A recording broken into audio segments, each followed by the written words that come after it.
শুভ সকাল মাননীয় সুধীবৃন্দ, আজকে আমরা একটু বিতর্ক শুরু করতে যাচ্ছি। আজকে আমাদের অতিথি যিনি, উনি বিশ্ববিদ্যালয়ের শিক্ষা জীবন সবে শুরু করেছেন, একটা সেমিস্টার শেষ করে দ্বিতীয় সেমিস্টারে উনি প্রবেশ করেছেন। মিস আফিয়া মাহজাবিন। আমি একটু ভূমিকা বলি। এইটা করার কথা ছিল ডক্টর মশিয়ারের। আমি মশিয়ারকে বললাম যে দেখো, আমি তাকে 5 বছর ধরে চিনি, আমরা একই ক্যাম্পাসে থাকি মালয়েশিয়াতে। ওর লাইফ ইন্টারভিউটা আমি করতে চাই। তো মশিয়ার এক কথাতেই রাজি হলো। তো সেইটাই শুরু। তা আজকে প্রথমে শুরু করব আফিয়ার ওর বাল্য জীবন, ওর কোথায় জন্ম, কোথায় পড়াশোনা করেছে এবং ইউনিভার্সিটিতে আসার আগে পর্যন্ত কি অবস্থায় ওর কেটেছে এবং ইউনিভার্সিটিতে কেন আসলো, বায়োকেমিস্ট্রি নিয়ে কেন পড়তে আসলো, এইসব দিয়ে শুরু করব। তো আফিয়া, তুমি আরম্ভ করতে পারো। হ্যালো, আমার নাম আফিয়া মেহজাবিন। আমি বাংলাদেশে খুলনায় জন্ম হয়েছিলাম। তারপরে খুলনায় আমি রোজডেল ইন্টারন্যাশনাল স্কুলে পড়েছি। তারপরে যখন আমি প্রায় 6 থেকে 7 বছর ছিলাম, আমি জাপানে ট্রান্সফার হয়েছিলাম। কিন্তু সেখানে কোনো ইংলিশ মিডিয়াম স্কুল ছিল না, সেই জন্যে আমি ওখানে প্রায় 1 বছরের জন্য স্কুল করতে পারিনি। তারপরে আমার সবচেয়ে ইয়াংগেস্ট বোনের জন্ম হওয়ার জন্য আমরা যখন বাংলাদেশে ফেরত আসলাম, তার জন্ম হওয়ার কয়েক মাস পরে আমরা সিঙ্গাপুরে আসলাম। সিঙ্গাপুরে এসে আমি ফুহুয়া প্রাইমারি স্কুলে পড়েছি 1 বছরের জন্য, প্রাইমারি 2-তে। তারপরে প্রাইমারি 3 থেকে প্রাইমারি 6 আমি জুরং প্রাইমারি স্কুলে পড়েছিলাম।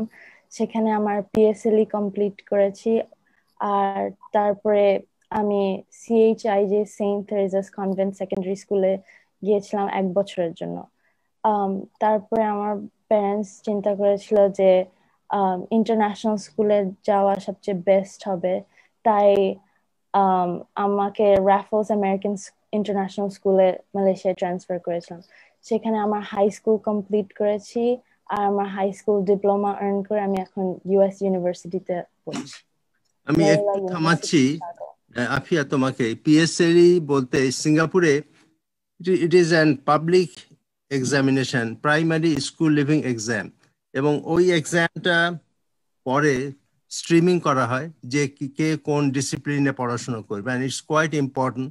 অ্যাট দ্য এজ অফ 12 এই পরীক্ষাটা হয়, প্রাইমারি স্কুল লিভিং এক্সামিনেশন। হ্যাঁ, আরম্ভ করো। হ্যাঁ, সো আমি এখন লয়োলা ইউনিভার্সিটি শিকাগোতে পড়ছি, আমেরিকায়, বায়োকেমিস্ট্রিতে। আচ্ছা, তুমি কেন বায়োকেমিস্ট্রি কেন চুজ করলে? ছোটবেলা থেকে আমি সায়েন্সে খুব পড়তে শখ ছিল, আমার সায়েন্সের দিকে টান ছিল, আমি সেই সাবজেক্টে অনেক ভালো ছিলাম। তারপরে হাই স্কুলে আমি দেখেছি যে আমি biology and chemistry both enjoy করি, আর আমি তখন চুজ করতে পারছিলাম না। কিন্তু তারপরে আমি রিসার্চ করে দেখি যে বায়োকেমিস্ট্রি হলো লিভিং অর্গানিজমস এর কিভাবে কেমিস্ট্রিটা কাজ করে সেটা নিয়ে পড়াশোনা। তখন চিন্তা করলাম এটা হলো আমার জন্য একটা পারফেক্ট সাবজেক্ট। ওকে, তো তুমি আরম্ভ করেছো 2021-এ, তাই তো? 2020 অগস্টে স্টার্ট করেছি। অগাস্টে, okay. And it is an online start. হ্যাঁ, অনলাইনে সবকিছু স্টার্ট হয়েছে। তা তোমার অনলাইনে ক্লাস করতে কোনো অসুবিধা হচ্ছে না? প্রথম প্রথম একটু সমস্যা হয়েছিল, কারণ ফার্স্ট অফ অল আমার জন্য রাত্রে ক্লাস, আর তারপরে সেকেন্ডলি আমি কাউকে চিনি না, আমি ওই এনভায়রনমেন্ট চিনি না, এটা সব নতুন আর সব নতুন সাবজেক্ট, নতুন লোক, একটু ওভারওয়েলমিং হয়েছিল ফার্স্টে। কিন্তু এখন আমি ইউজ টু হয়ে গেছি, আই থিঙ্ক এখন একটু বেটার হয়েছে। তুমি তোমার টিচারদের কথা ফলো করতে অসুবিধা হয় যেহেতু না, আই ডোন্ট থিঙ্ক টিচারদের কথা ফলো করতে অসুবিধা হয়, বিকজ টিচাররা অনেক ক্লিয়ার ইনস্ট্রাকশনস দেয়, অনেক ইজিলি আমি হলো ফলো করতে পারি এখন। তারপরে সব ইনস্ট্রাকশনস একটা পোর্টালে থাকে, সিলেবাস দেওয়া থাকে আগে থেকে, সব ইজি হয়ে থাকে। তুমি অনলাইনে যখন করছো তখন প্র্যাকটিক্যাল ক্লাসগুলো তোমার কিভাবে করো? যেমন বায়ো ল্যাব, সেটার জন্য আমার একটা বায়ো ল্যাব ম্যানুয়াল বুক কিনতে হয়েছে, যেটা অনলি আমাদের স্কুলে পাওয়া যায়। সো ওটা শিকাগো থেকে শিপ করে আমার কাছে এনেছি। আর ওখানে বেসিক্যালি ইনস্ট্রাকশনস থাকে ডিটেলসে যে কি কি করা লাগবে এই ল্যাবের জন্য। সো ওই ম্যানুয়ালটা পড়ে আমরা একটা ওয়ার্কশিট কমপ্লিট করি। আর কেমিস্ট্রি ল্যাবের জন্য যেমন এক্সপেরিমেন্টস, সেগুলো টিচারটা এক্সপেরিমেন্ট করে আমাদেরকে ভিডিও পাঠায়। সো আমরা সেই ভিডিওটা দেখে ল্যাব রিপোর্ট লিখি। অ্যান্ড অলসো আমাদেরকে একটা সিমুলেশন প্রোগ্রাম আছে, যেটা বেসিক্যালি একটা ভিআর এক্সপিরিয়েন্সের মতন ল্যাপটপ থেকে করা যায় এক্সপেরিমেন্টস, কার্টুন টাইপের, মনে হচ্ছে যে আমরাই করছি, বাট অ্যাকচুয়ালি একটা সিমুলেশন। আচ্ছা, তোমার সেকেন্ড সেমিস্টারের ক্লাস তো স্টার্ট হয়েছে অলরেডি। হ্যাঁ, স্টার্ট হয়েছে। কি সাবজেক্ট নিয়েছো এই সেমিস্টারে? Biology lab, chemistry lab, philosophy, interpretive literature, math. পরে এখন তোমার সেকেন্ড সেমিস্টার ক্লাস চলছে, হোপফুলি নেক্সট ইয়ারে তুমি ইন ক্যাম্পাস তুমি স্টার্ট করবে। হ্যাঁ, ইনশাল্লাহ। এখন বলো যে তোমার ভবিষ্যতে তুমি কি করতে চাও? What is your final objective? এখন আমি আন্ডারগ্রাজুয়েট ডিগ্রি কমপ্লিট করছি। হোপফুলি ফিউচারে আমি আমার পিএইচডি ডিগ্রি নিতে পারি অ্যান্ড রিসার্চ করতে পারি। তারপরে রিসার্চ করে আমি বাংলাদেশে লোকদেরকে হেল্প করতে পারি, যেমন আমার মতন বাংলাদেশিদেরকে আমি সাহায্য করতে পারি। তুমি জানো যে বাংলাদেশে কি ধরনের রিসার্চ, বায়োকেমিস্ট্রি এই লাইনে কি ধরনের রিসার্চ হচ্ছে কিংবা কোথায় হচ্ছে, কিছু আইডিয়া আছে তোমার? হ্যাঁ, আমি জানি যে কিছু ফার্মাসিউটিক্যাল অপশনস আছে, তারপরে মেডিসিনের দিকে মেডিসিন রিসার্চ আছে। সো এগুলো আমার অপশনস।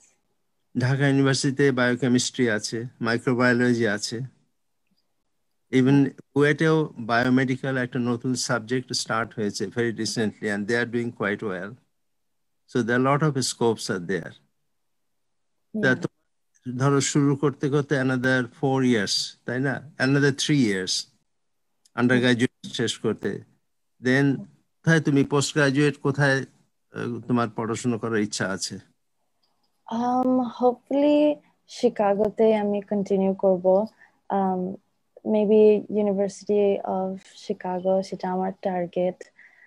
ওটা অনেক That's একটা a very ভালো। very high ranking university. I think it's in top 10 university in the world. হ্যাঁ, আই থিঙ্ক ওটা নাম্বার 4 ওয়ার্ল্ডে। Number 4, right? Okay, I think that's a very good. If you get chance, that will be very very good opportunity for you to continue your PhD work. আচ্ছা, এখন আমরা একটু অন্যদিকে কথাবার্তা বলি। তোমার হবি কি? অবসর সময় তুমি কিভাবে কাটাও? যখন আমি পড়াশোনা করছি না, তখন আমি বই পড়ছি।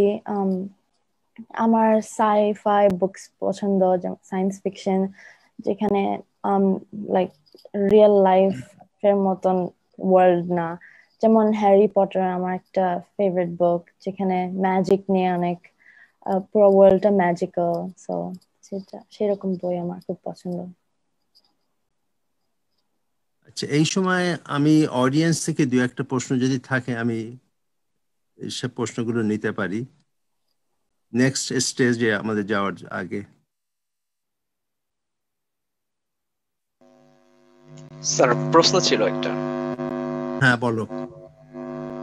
সেটা হচ্ছে যে ওই শিকাগো ইউনিভার্সিটিতে যেহেতু এখন অনলাইনে ক্লাস হচ্ছে এবং হচ্ছে আমাদের অতিথি যিনি আছেন উনি হচ্ছে যে আফিয়া মেহেজাবিন আপু, উনি পরবর্তী সেমিস্টারে যাচ্ছেন। তো এখানে হচ্ছে যে ওদের অনলাইনে যে পরীক্ষা কি কার্যক্রম চালু আছে কিনা, আর ওটা কিভাবে নিচ্ছে, ওইটা কতটুকু উপযোগী ওই শিক্ষা ব্যবস্থার জন্য, ওইটা একটু জানতে চাচ্ছিলাম আর কি। আফিয়া, কিভাবে এক্সামস হচ্ছে সেটা কোয়েশ্চেন। জি জি। Okay, so each ক্লাসের জন্য ডিফারেন্ট রুলস থাকে, ডিপেন্ড করে টিচারদের উপর।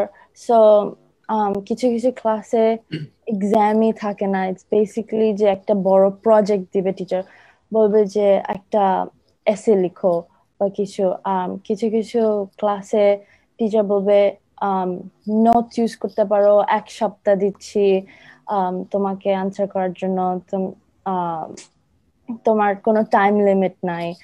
আর কিছু কিছু টিচাররা বলবে যে জুমে থাকতে হবে, ভিডিও অন, মাইক্রোফোন অফ, যাতে like fully focus, no cheating, সেরকম। ট্রুলি ডিপেন্ড করে টিচারদের উপর।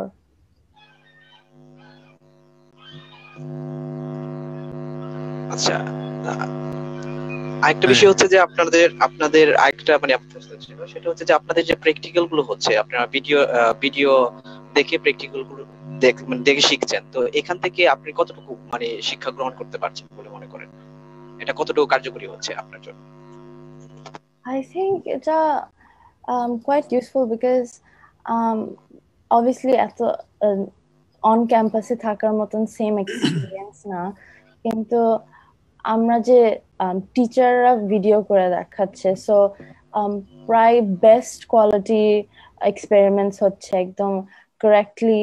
এন্ড আই থিঙ্ক এটাতে আমরা টিচারদের দেখে দেখে শিখছি। এন্ড তারপরে ওই ভিডিওগুলো দেখে আমাদের ল্যাব রিপোর্ট লিখতে হচ্ছে। সো ল্যাব রিপোর্ট বেসিক্যালি এক্সপেরিমেন্টটাকে ডিটেলসে পেপারে লেখা। সো যদি আমরা ল্যাব রিপোর্টটা লিখতে পারি, দেন আই থিঙ্ক এক্সপেরিমেন্টটা ভালো করে আন্ডারস্ট্যান্ড করা যায়।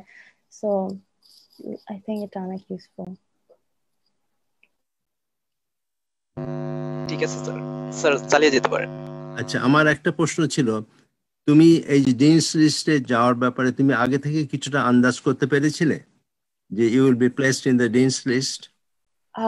না, একদম না।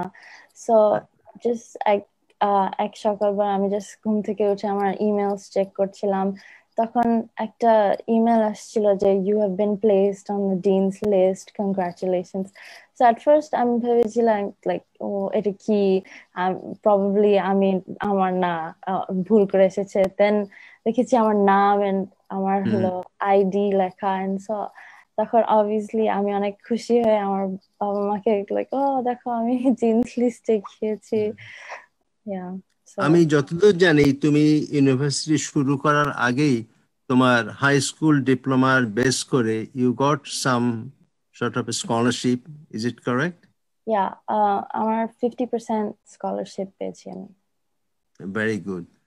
So that's a very, very encouragement for all of us. Based on high school results, somebody can get good position and good university as well before starting the university. Yeah. Any other question? আচ্ছা, না হলে আমরা এখন second পর্যায়ে যাই। Sir আরেকটা প্রশ্ন, সেটা হচ্ছে যে ওই আপনার বহির্বিশ্বে বাংলাদেশের দেশীদের জন্য যে বহির্বিশ্বের বিভিন্ন বিশ্ববিদ্যালয়ে পড়ার জন্য তারা আসলে কিভাবে অগ্রসর হতে পারে বা লিঙ্ক আপনার কিভাবে তৈরি করতে পারে, সেই বিষয়ে হচ্ছে যে একজন নতুন শিক্ষার্থী হিসেবে সেখানে কিভাবে খাপ খাইয়ে নিতে পারে, এই বিষয়ে যদি একটু মেহেজাবিন আপুর কাছ থেকে শুনতে পারতাম। যারা বাংলাদেশে থাকে তাদের জন্য অনেক অপরচুনিটি আছে আমেরিকায় যাওয়া বা বিদেশে যাওয়া। স্পেসিফিকলি আমি আমেরিকা নিয়ে বলছি যে অনেক অনলাইন এক্সামস আছে যেগুলো স্কুলের সাথে রিলেটেড না, যেমন এসইটি বা এপি এক্সামস, এগুলা হলো অনলাইন থেকে অর্ডার করে বা অনলাইন প্র্যাকটিস করে এগুলা সাবমিট করতে পারে। ইউজুয়ালি আমেরিকান ইউনিভার্সিটিজরা এসইটি স্কোর দেখে, সেটাতেই মোস্ট ফোকাস থাকে। সো এসইটি এক্সাম হলো যতবার ইচ্ছা ততবার দেওয়া যায়, আর অনলাইনে ফ্রি প্র্যাকটিসও আছে। সো যত হাইয়েস্ট স্কোর সেটাই ইউনিভার্সিটিরা দেখবে। সো এবং একটু ইন্টারফেয়ার করি, এই যে এসএটি কিংবা টফেল, এতে দুটো কম্পোনেন্ট, একটা হচ্ছে ইংলিশ আর একটা হচ্ছে আমাদের দেশের ছেলে মেয়েদের জন্য ম্যাথসটা যারা মোটামুটি ভালো তাদের জন্য খুব একটা অসুবিধা নয়, বেশি অসুবিধা হয় ইংলিশ পোর্শনটা। এবং এই ইংলিশ পোর্শনটা বেসিক্যালি প্র্যাকটিস করা, অনেক ভোকাবুলারি জাস্ট সিম্পলি মেমোরাইজ করতে হয়। এবং দেখা গেছে চায়নার থেকে অনেক ছেলেমেয়েরা তাদের ইংলিশ মানে প্রনাউন্সিয়েশন কিংবা ইংলিশ ভোকাবুলারি অত ভালো না, কিন্তু they get a very good score in the English part, just simply they practice. এর কোনো দ্বিতীয় বিকল্প কিছু নেই। হ্যাঁ, একটা ওয়েবসাইট আছে খান একাডেমি। সো ওখানে ফ্রি এসইটি প্র্যাকটিস টেস্ট আছে। এটা হলো আই থিঙ্ক খান একাডেমি একটা Bangladeshi আমেরিকানের website.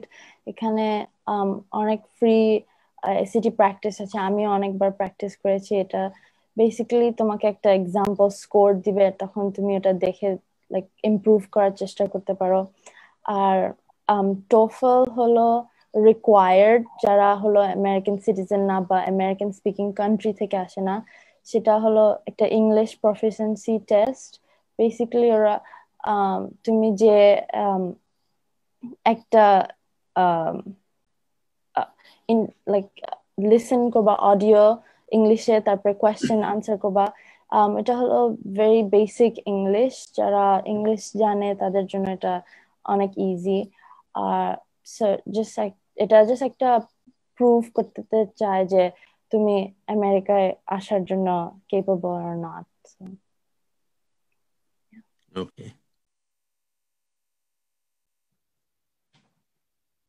Any other question? আচ্ছা, আমরা সেকেন্ড পর্বে যাই। কিছুটা অলরেডি আমরা আলোচনা করেছি যে আমাদের দেশ থেকে যারা বিদেশে আসার ইচ্ছা প্রকাশ করে পড়াশোনা করার জন্য, তাদের ক্ষেত্রে আফিয়ার কি উপদেশ, কিভাবে তাদেরকে তারা নিজেরা প্রস্তুত করবে?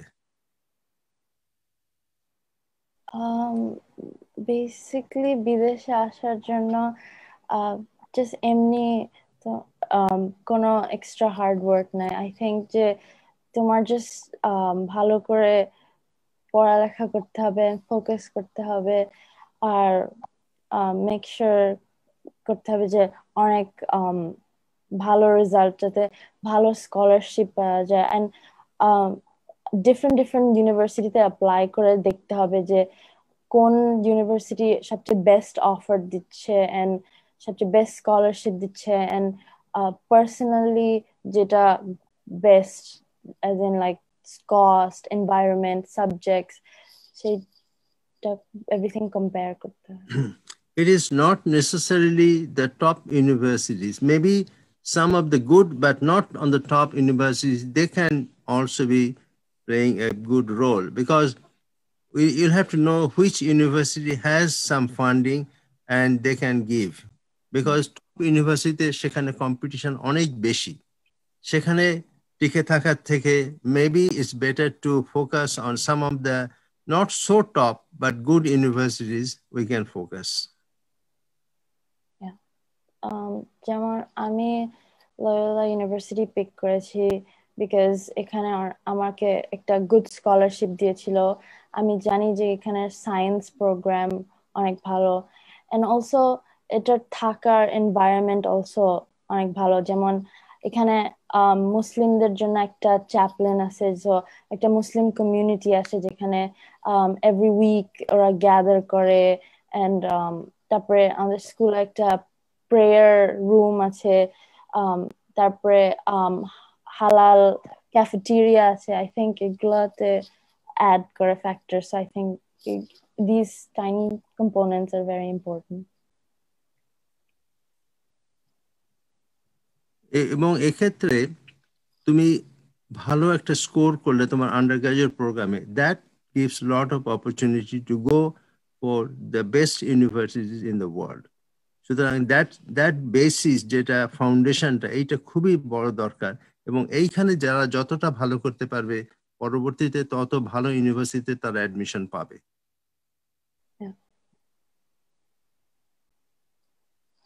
এই স্টেজে আর কোনো প্রশ্ন আছে? স্যার একটা প্রশ্ন ছিল স্যার। হ্যাঁ বলো।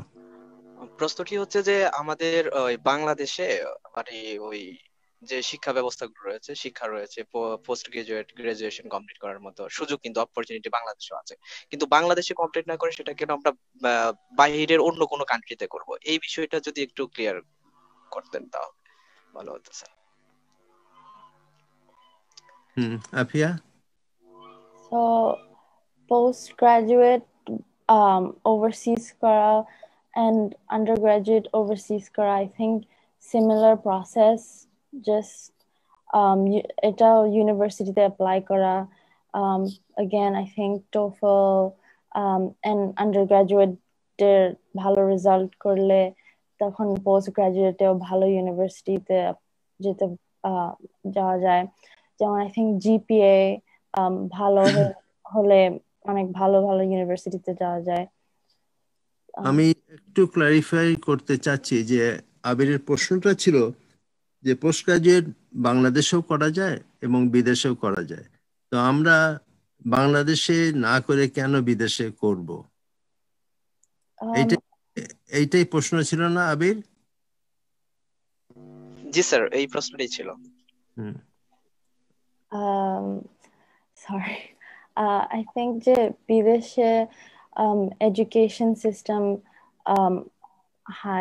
হায়ার, যেমন ওখানে অনেক এডুকেটেড লোক থাকে, অনেক ভালো ভালো ইউনিভার্সিটিস থাকে, টপ ইউনিভার্সিটিস, এন্ড বিদেশে আরো বেশি এন্ড বেটার অপরচুনিটিস আছে। সো শিওর, যদি লং টার্ম প্ল্যান অবভিয়াসলি বাংলাদেশে ফেরত আসা, বাট ডাজন্ট মিন যে বিদেশে স্টাডি করা যাবে না। আই থিঙ্ক বিদেশে স্টাডি করলে এডুকেশন এন্ড নলেজটা বেশি হয়। সো সেই করে আমরা বাংলাদেশে আসলে তখন আমরা বাংলাদেশের লোকদেরকে আরো হেল্প করতে পারবো। আমি একটু ক্লারিফাই করি। আমরা দেখি যে post graduate level, under graduate লেভেলে আমাদের দেশে অনেক ইউনিভার্সিটি খুবই ভালো করছে। Dhaka university, Bangladesh engineering university, technology. কিন্তু পোস্ট গ্রাজুয়েট লেভেলে আমরা দেখি না যে ওয়ার্ল্ড র্যাঙ্কিং ইউনিভার্সিটির ভিতরে আই থিঙ্ক 200-এর ভিতরেও বাংলাদেশি কোনো ইউনিভার্সিটি নেই। ভাইরাস পাশাপাশি মালয়েশিয়াতে ইউনিভার্সিটি মালে, যেটা গত বছরে ছিল ওয়ার্ল্ড র্যাঙ্কিং এ ওভার 100, লাস্ট ইয়ারে they have gone up to position of 59. That is a remarkable improvement.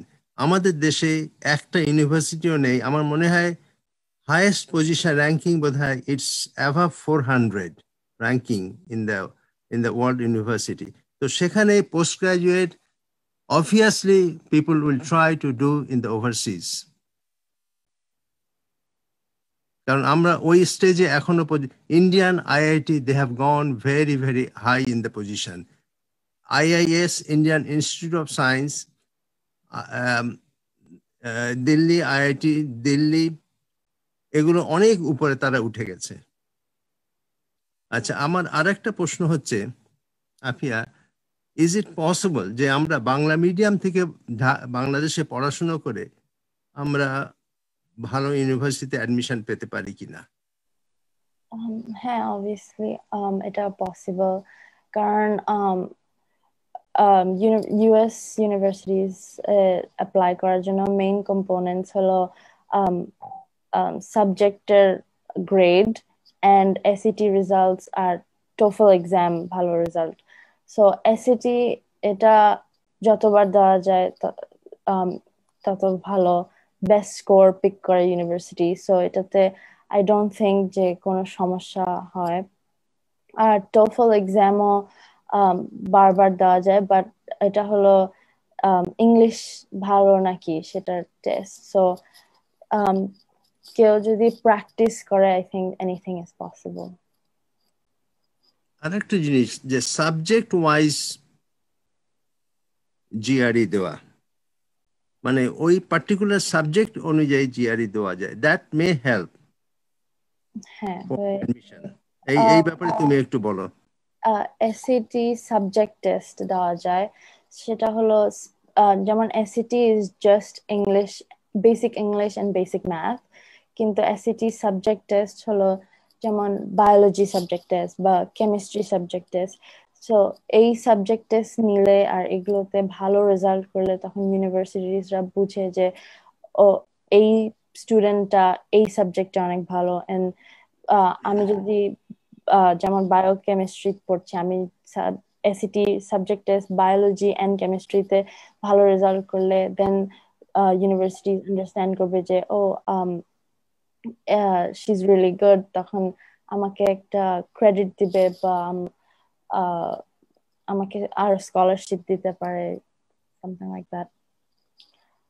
R AP এক্সামসও আছে। AP exams basically college level courses, যেগুলো এন্ড অফ ইয়ার একটা এক্সামিনেশন হয়, আর সেগুলো out of 5 result. So depend করে কোন university, but usually universities 4 or 5 credit দেয়। সো যেমন আমি হাই স্কুলে এপি ক্যালকুলাস নিয়েছি আর আমি 4 পেয়েছি, সেই জন্য লোয়োলা ইউনিভার্সিটি আমাকে একটা ক্রেডিট স্কিপ করিয়েছে। সো আমি ফার্স্ট সেমেস্টারে ম্যাথ ক্যালকুলাস নিতে হয়নি, বিকজ আমার সেটা অলরেডি এপি রেজাল্টস এ covered. So second it has already been exempted, তাই তো? তোমাকে ওইটা, so you will get one subject less to study. Yeah, I think 5 নিলে আরো বেটার তখন। এপি এক্সামসও রিটেক করা যায়, বাট আই থিঙ্ক ওটা কারণ 1 হোল ইয়ারের কোর্স, সো আই থিঙ্ক অনেকে টেক করতে চায় না again. So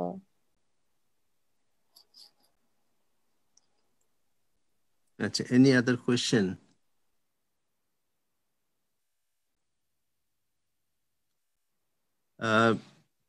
আফিয়া, এখন তোমার ধরো you'll be a role model for many young ছেলে মেয়েদের, বাংলাদেশিদের কাছে। আই এম শিওর যে তোমার আজকে তাদের কথাবার্তা শুনে তারা অনুপ্রাণিত হবে, এবং হয়তো তুমি অনেক ইমেল পাবে তাদেরকে আরো অনুপ্রেরণা যোগানোর। And I wish that you become successful in that aspect. কারণ it will be to some extent role model for young generation in Bangladesh. এটা খুবই একটা আমাদের জন্য গর্বের বিষয় যে you have come up to that stage, যে at this age 17 plus you have become one of the guests in Moshiur Rahman's program, and that's a remarkable achievement for you. So we wish you all success all the way. এই স্টেজে আমি এখন অডিয়েন্সের কাছ থেকে অনেক প্রশ্ন আশা করব।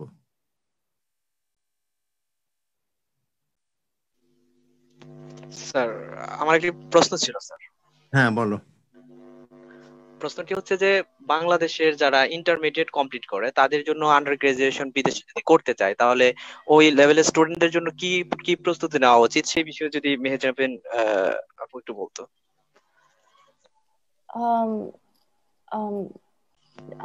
আমি যেটা বলেছিলাম যে এসিটি এক্সামস অনলাইনে দেওয়া, তারপরে কেউ যদি চায় এপি এক্সামস আর টোফল, আই থিঙ্ক যে এই লেভেলসে ভালো রেজাল্ট করলেও আই থিঙ্ক নর্মালি ঢুকা যায় ইউনিভার্সিটিতে, but or US universities specifically দেখে এসিটি স্কোর।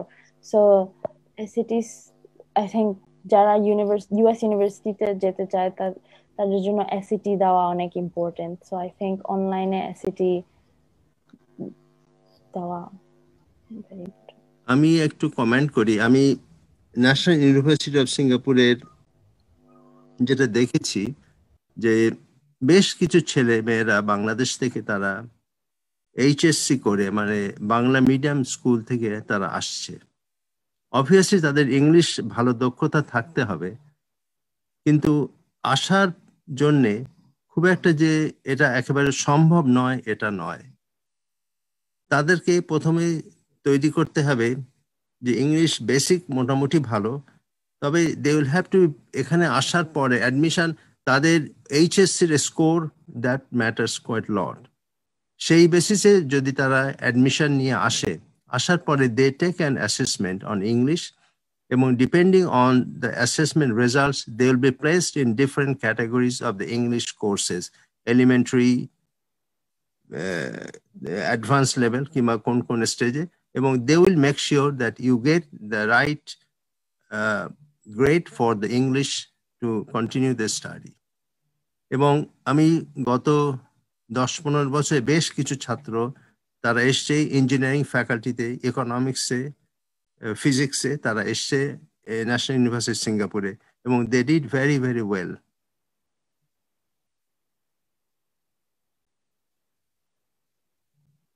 আর কোনো প্রশ্ন আছে?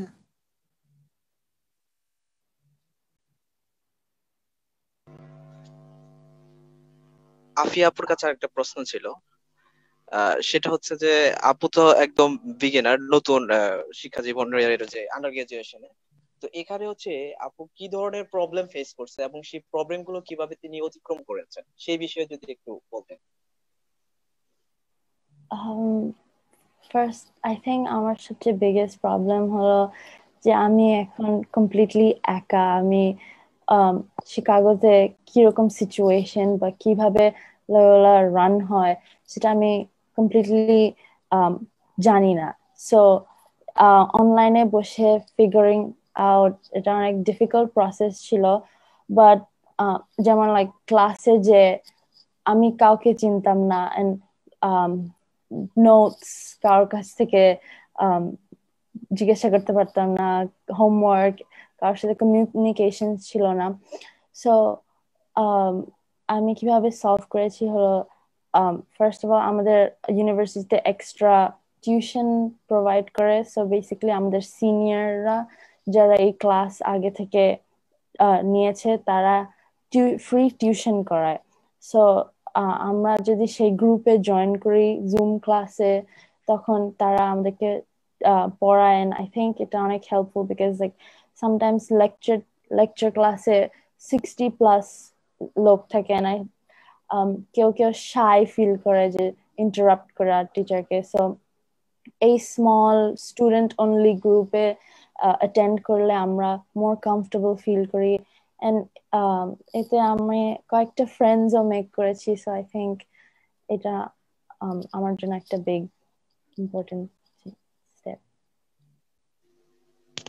আচ্ছা, সম্পূরক একটি প্রশ্ন, সেটি হচ্ছে আপনার ওই আপনি আমাদের বাংলাদেশি যারা ওই আন্ডার গ্রাজুয়েশন করতে যাবে বিদেশের কোনো বিশ্ববিদ্যালয়ে, তখন হচ্ছে তাদের জন্য আপনার কি পরামর্শ যে তারা কিভাবে ওইটা করতে পারে, যদি প্রতিবন্ধকতা গুলো আপনি যেহেতু আগেই ফেস করেছেন এবং সেগুলো অতিক্রম করে বর্তমান পর্যায়ে আছেন, তো ওদের জন্য আপনি কি ধরনের সাজেশন দিবেন? যারা বাংলাদেশ থেকে এখন আন্ডার গ্রাজুয়েট করতে যাচ্ছে তাদের জন্য কি advice, right? Yes. Basically I think যে জাস্ট পড়াশোনায় অনেক ফোকাস দিতে হবে। I think the better result, তাহলে better future, because better result হলে স্কলারশিপস অ্যাভেলেবল অ্যান্ড অনেক পজিশনস আছে, যেমন স্টুডেন্ট টিচিং পজিশনস ওপেন থাকে। যেমন আমারও ভালো রেজাল্টের কারণে আমারও কিছু জব অপরচুনিটিস এসেছে ইউনিভার্সিটি থেকে। সো আই থিঙ্ক যে মোস্ট ইম্পর্টেন্ট আমার কাছে ইজ পড়াশোনায় মন দিতে হবে, জাস্ট ভালো রেজাল্ট করলেই আই থিঙ্ক good. আর কি প্রশ্ন আপনার সম্পর্ক সেটা হচ্ছে আপনার দেখা গেছে যে অনেকেই ভালো একটি ইউনিভার্সিটিতে পড়তে চায়, স্বপ্ন থাকে, তো এক্ষেত্রে হচ্ছে পড়াশোনাও ঠিকঠাক করতে থাকে, বাট অনেক সময় দেখা যায় ব্যর্থ হয় কোনো কোনো পরীক্ষা এক্সামে। তো এক্ষেত্রে হতাশাগ্রস্ত হয়ে যায়। এরকম হতাশাগ্রস্ত কি আপনি কখনো হয়েছিলেন? হয়ে থাকলে ওইটা কিভাবে আপনি অতিক্রম করে এই সফলতা অর্জন করতে পেরেছেন, এটা একটু যদি বলতেন। I think একটা এক্সাম বা একটা টেস্টে খারাপ রেজাল্ট করলে অবভিয়াসলি আমাদের স্যাড ফিল করি বা আমরা খুব খারাপ মনে করি যে আমি ক্লাস খারাপ রেজাল্ট করব, কিন্তু আই থিঙ্ক যে একটা এক্সামে অত রেজাল্ট খারাপ হয় না। আই থিঙ্ক যে যদি সেটা কভার আপ করা যায়, যেমন টিচাররা এক্সট্রা প্রজেক্টস দেয়, এক্সট্রা ক্রেডিট ওয়ার্ক, বা নেক্সট এক্সাম যে আমরা সেটা ভালো রেজাল্ট করে সেটা কভার আপ হয়ে ব্যালেন্সড হয়ে যায়। সো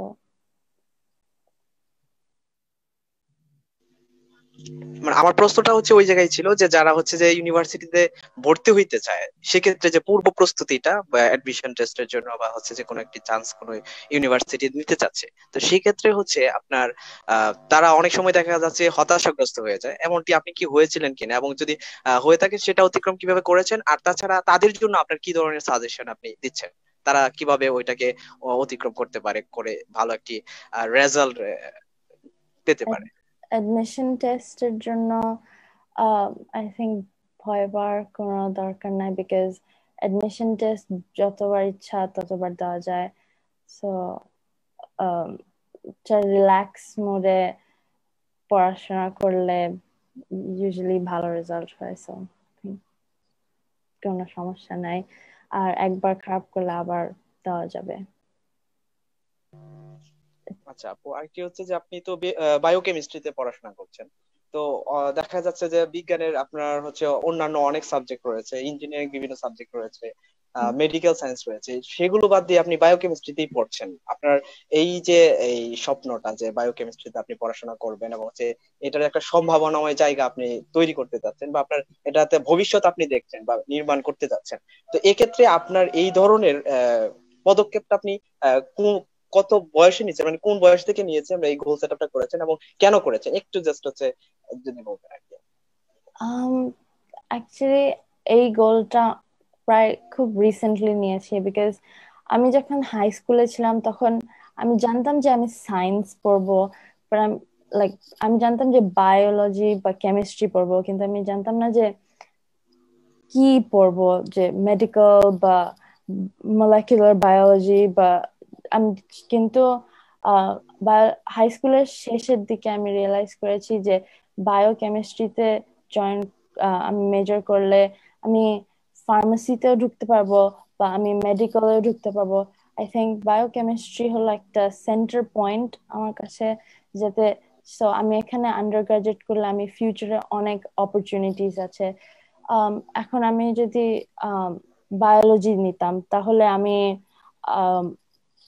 মেবি ফিউচারে আমি কেমিস্ট্রি পড়তে পারতাম না, বাট এখন আমি বায়োকেমিস্ট্রি নিচ্ছি, সেজন্য আমার ফার্মাসিতেও চান্স আছে, আমার মেডিসিনেও চান্স আছে। সো আই থিঙ্ক বায়োকেমিস্ট্রিতে নেওয়ার কারণ হলো যে ফিউচারে আমার জন্য অনেক opportunities available, future career paths. আচ্ছা আচ্ছা, মানে হচ্ছে যে আপনার হচ্ছে অনেকগুলো দিক খোলা থাকবে, সেইখান থেকে আপনি হচ্ছে যে এই চোজটা এই কারণে নেই আপনি বায়োকেমিস্ট্রিটা করেছেন। অসংখ্য ধন্যবাদ আপনাকে আচ্ছা, স্যার। আমি বলি যে যখন ধরো বায়োলজি পড়লেও তাদেরকে কিছু কিছু কেমিস্ট্রি তাদের পড়তে হয়, ব্রিজিং কোর্স হিসেবে কিছুটা পড়তে হয়। হয়তো এক্সপোজার অত বেশি হবে না, কিন্তু দে যতটুকু প্রয়োজন এটা আলটিমেটলি তারা শিখে নেয়। সুতরাং যেমন আমার ছেলের জন্যই বলি, সে বায়োলজিতে পড়ে সিটি কলেজে, সিটি ইউনিভার্সিটি কুনির আন্ডারে, এবং এভেনচুয়ালি সে পিএইচডি করেছে ব্রেস্ট ক্যান্সারের উপরে, এখন পোস্ট ডক্টরাল ফেলোশিপ করছে ব্রেস্ট ক্যান্সারের উপরে। সুতরাং উপরের দিকে গেলে দেন it becomes quite open.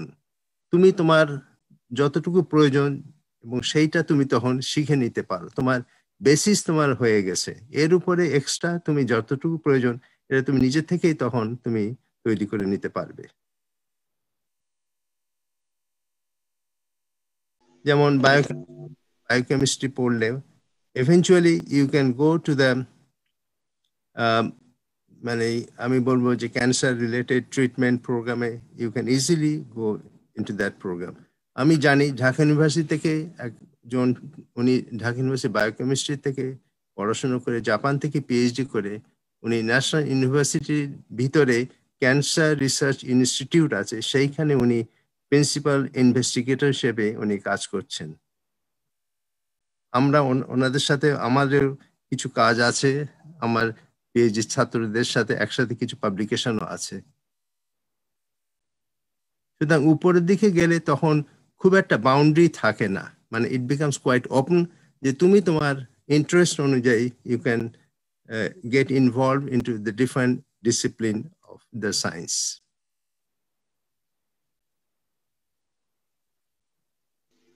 Yes, sir.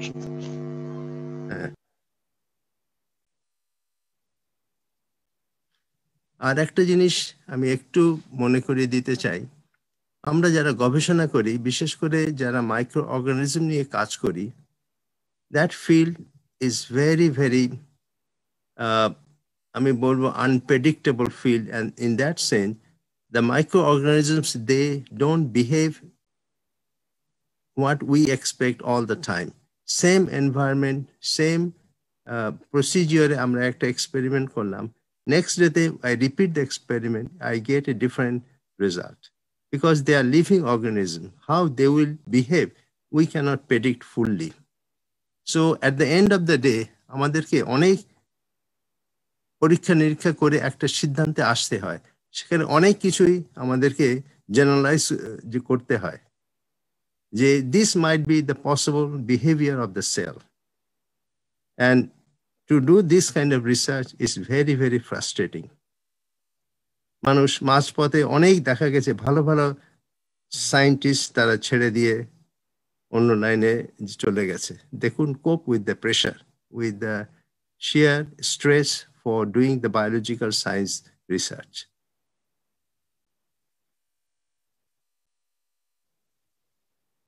সুতরাং আফিয়া, তোমার সামনে কিন্তু অনেক পরীক্ষা আছে, সো ডোন্ট গেট ইট, কি বলে, তোমাকে ভয় পাইয়ে দিচ্ছে না, কিন্তু you'll have to be prepared mentally, যে you'll have to go through lot of uncertainties in your studies. In that sense, the academic uncertainties for doing the research in biological science. I think I'm ready. So. You are ready. Very good.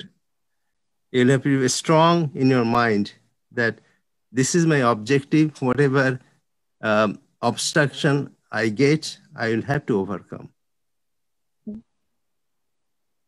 আবির, আর কি প্রশ্ন আছে বলো?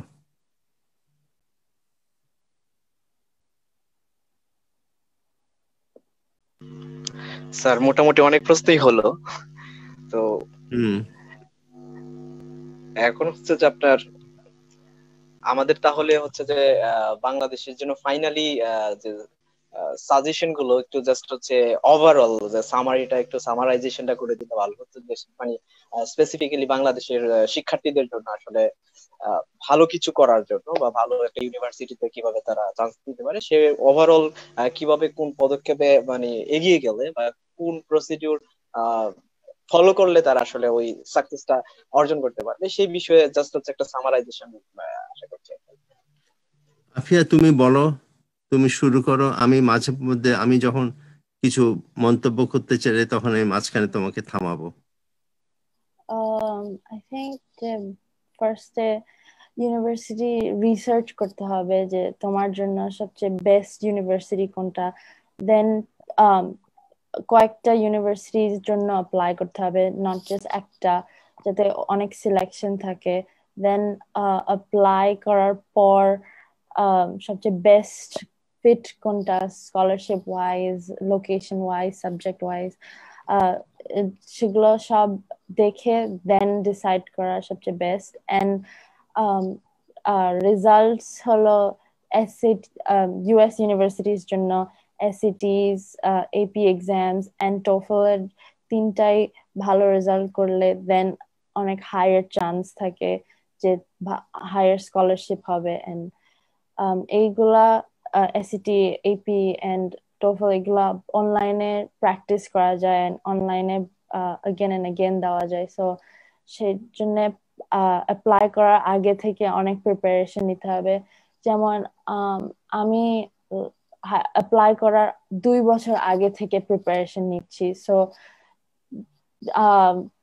যে যে চায় সে অনেক আগে থেকেও প্রিপারেশন নিতে পারে সো আই থিংক এইগুলোর জন্য প্র্যাকটিস করা অনেক ইম্পর্টেন্ট এন্ড দেন সবচেয়ে বেস্ট স্কোর নিয়ে অ্যাপ্লাই করা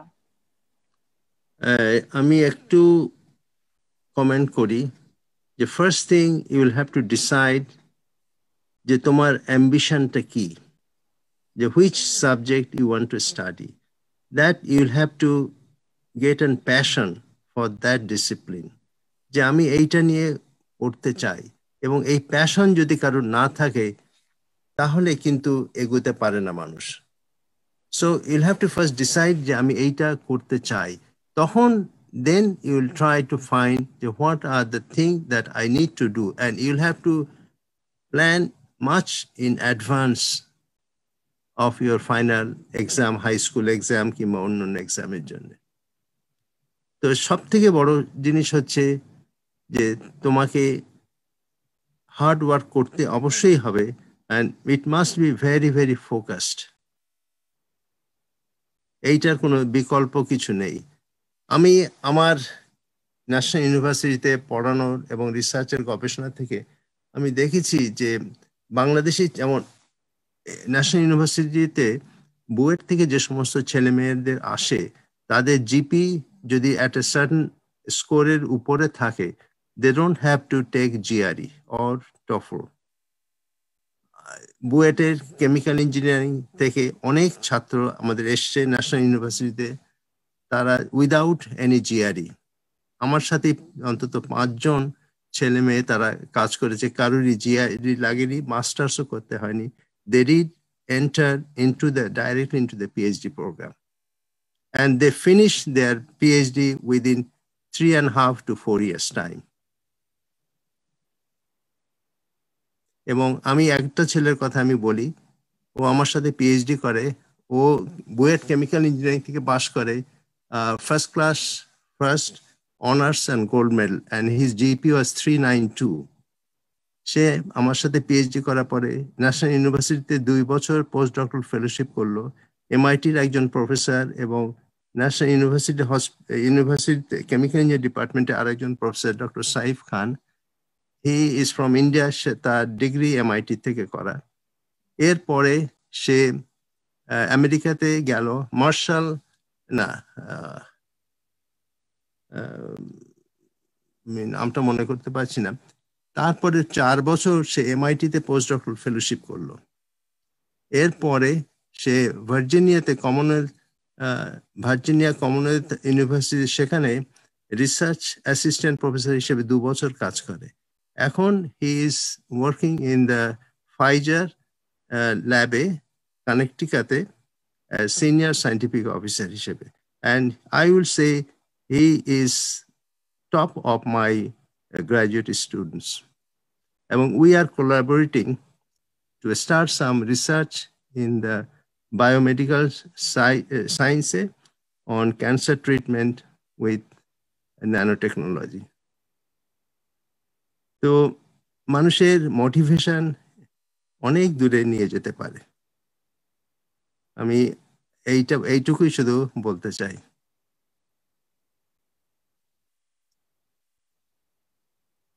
Yeah, I think motivation and ambition একটা অনেক ইম্পর্টেন্ট জিনিস বিকজ ইউনিভার্সিটিতে অ্যাপ্লাই করার সময় ওরা অ্যাপ্লিকেশনে একটা এসে লিখতে বলে যে why should we pick you and so ওই এসে ওরা পড়ে তখন বেস করে যে ও অ্যাপ্লিকেশনটা good or not so I think অনেক মুভিং একটা এসে লিখলে you have a higher chance I would say কারণ যদি এসেটা অনেক প্লেন হয় আর যে তোমার ইন্টারেস্ট অনেক প্লেন থাকে যে তোমার কোনো মোটিভেশন নাই পড়ার জন্য, ও আমি জাস্ট পড়ছি বিকজ আমার পড়তে হবে বা কিছু, তখন ওরা নাও পিক করতে পারে যে ও ইউর নট ওয়ার্থ ইট বা কিছু। সেজন্য তোমার একটা স্ট্রং অ্যাম্বিশন বা তোমার ফিউচার গোলস আগে থেকে প্ল্যান করে এই এসের মধ্যে লিখতে হবে, যাতে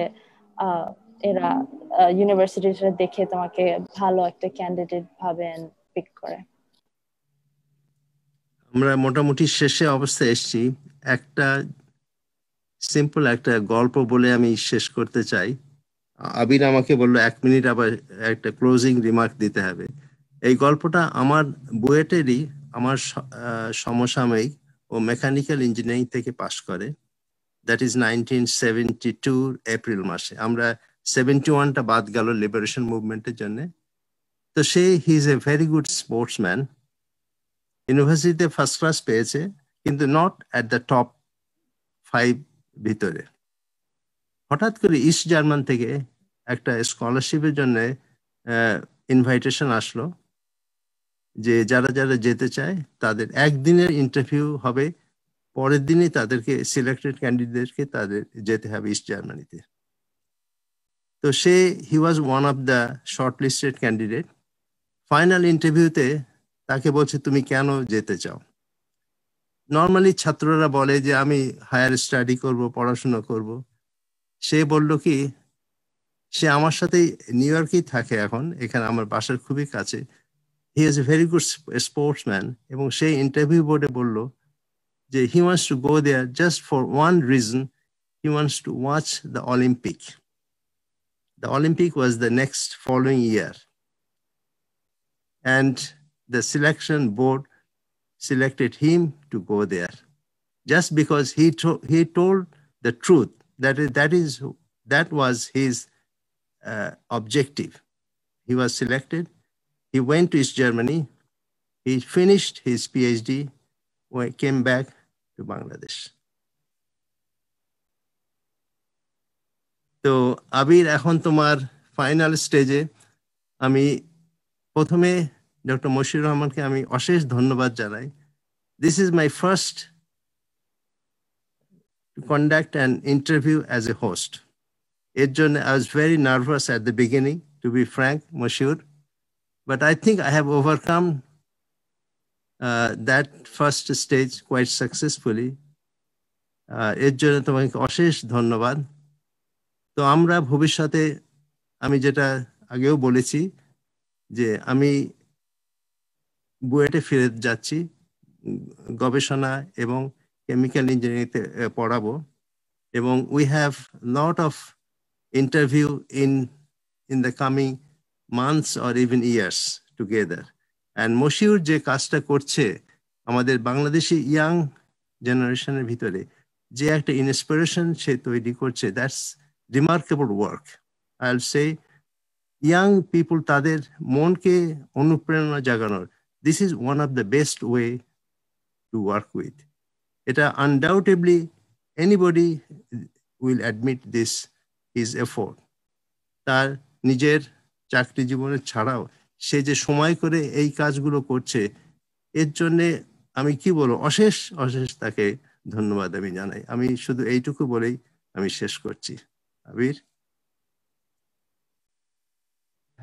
স্যার ধন্যবাদ। আপনি যে বললেন আপনার হচ্ছে আজকে প্রথম ইন্টারভিউ ছিল, আসলে আমরা মনে করতে পারিনি যে আপনার প্রথম ইন্টারভিউ ছিল। আমাদের মানে ভালো একটা এক্সপিরিয়েন্স হলো। আর ধন্যবাদ মিস আফিয়াকে আপনার অসাধারণ ভাবে তুলে ধরার জন্য। আমি এখন আমাদের লার্ন টাইম সম্বন্ধে একটা ব্রিফ ডিটেলস কিছু জিনিস বলবো। জিনিসগুলো হচ্ছে আমাদের লার্ন টাইম কি জিনিস, আমরা কি কাজ করতেছি আমাদের তরুণ সমাজের জন্য, আর আমাদের পরবর্তীতে কি কি ফিচার্স আছে।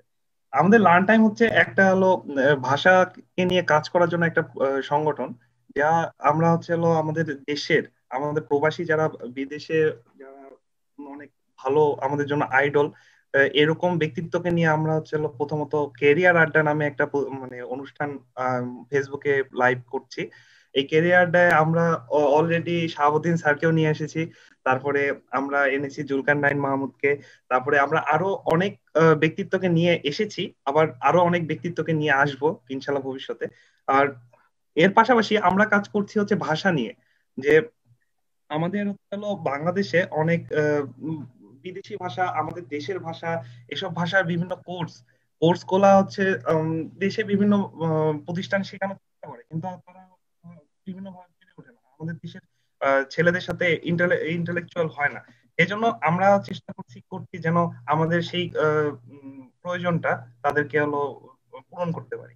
ধন্যবাদ শাহাবুদ্দিন স্যার, আর আমাদেরকে সময় দেওয়ার জন্য, মিস আফিয়া আমাদেরকে সময় দেওয়ার জন্য। আমরা আশা করব আপনারা আরো পরবর্তীতে আমাদের সাথে থাকবেন।